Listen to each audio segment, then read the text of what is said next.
तो सरकार ने ज्वेलर्स को भेजे गए एक्साइज टैक्स के नोटिस वापस लेने का फैसला किया। कई ज्वेलर्स को रीजनल एक्साइज डिपार्टमेंट ने नोटिस भी भेजे थे, लेकिन अब वित्त मंत्रालय ने सारे नोटिस वापस लेने का फैसला किया है। एक्साइज डिपार्टमेंट इस बारे में 1 से 2 दिन में नया सर्कुलर जारी करेगा। नए सर्कुलर में ज्वेलर्स को ITR डिटेल्स देने की जरूरत नहीं है। 2 दिन पहले ज्वेलरी संगठनों की सरकार के साथ बैठक हुई थी, जिस पर सरकार ने एक कमेटी बनाकर सभी मुद्दों की समीक्षा का भरोसा दिया।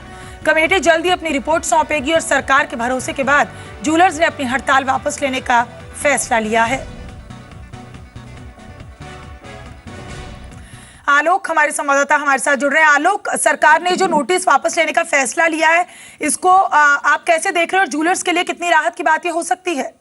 देखिए, बिल्कुल ये बजट में चूंकि प्रोविजन था कि 1% एक्साइज ड्यूटी लगाना है, लेकिन जो रीजनल जो एक्साइज डिपार्टमेंट के अधिकारी हैं, उन्होंने बिना सेंट्रल ऑफिस के इंस्ट्रक्शन का इंतजार किए जो ज्वेलर्स हैं उनको नोटिस भेजना शुरू कर दिया। और ये नोटिस में भेजकर पूछा कि आपकी साल भर 2 साल की आप अपना टर्नओवर इनकम बताइए और साथ ही साथ जो है ITR रिटर्न की जानकारी दीजिए। तो ये जो थी ज्वेलर्स को बड़ा इस वजह से ज्वेलर्स बहुत पैनिक हो गए थे और जाहिर सी बात है इस तरह से कई सब शिकायतें यहाँ पर आई। तो यहाँ पर वित्त मंत्रालय ने उसको रिव्यू किया और पाया कि बहुत सारे जो रीजनल ऑफिसर्स हैं उन्होंने इस तरह के नोटिस भेजे हैं। तो ऐसे में वित्त मंत्रालय ने एक आदेश जारी किया है तमाम जितने भी रीजनल ऑफिसर्स हैं कि जितने भी नोटिस अभी तक भेजे गए उनको तत्काल वापस किया जाए और ऐसा फर्दर कोई भी नोटिस नहीं भेजा जाए। अब किस तरह से इसको नोटिस भेजना है, किस तरह से ज्वेलर्स की जानकारी मांगनी है, किस तरह से इसको टैक्स लगाना है, इसके बारे में एक प्रक्रिया बन रही है, एक गाइडलाइंस बन रहा है। और जब ये गाइडलाइन बन जाएगी उसके आधार पर फिर एक सर्कुलर जारी किया जाएगा, ऐसा वित्त मंत्रालय ने कहा है, तब आगे की कार्रवाई की जाएगी। लेकिन फिलहाल जब तक कोई आदेश या कोई इंस्ट्रक्शन नहीं वित्त मंत्रालय। आलोक, बने रहिए हमारे साथ। मोहित कंबोज, प्रेसिडेंट IBJ भी हमारे साथ जुड़ रहे हैं।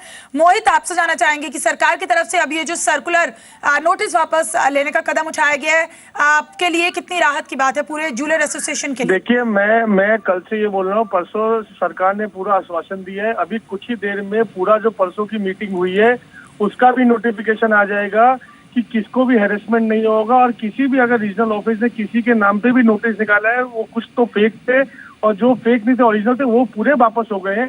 सरकार पूरी देश की ज्वेलर के साथ है, किसी को हैरेसमेंट नहीं होगा। लेकिन कुछ लोग गलत तरीके से सरकार लोगों को गुमराह कर रहे हैं, ज्वेलर्स को गुमराह कर रहे हैं।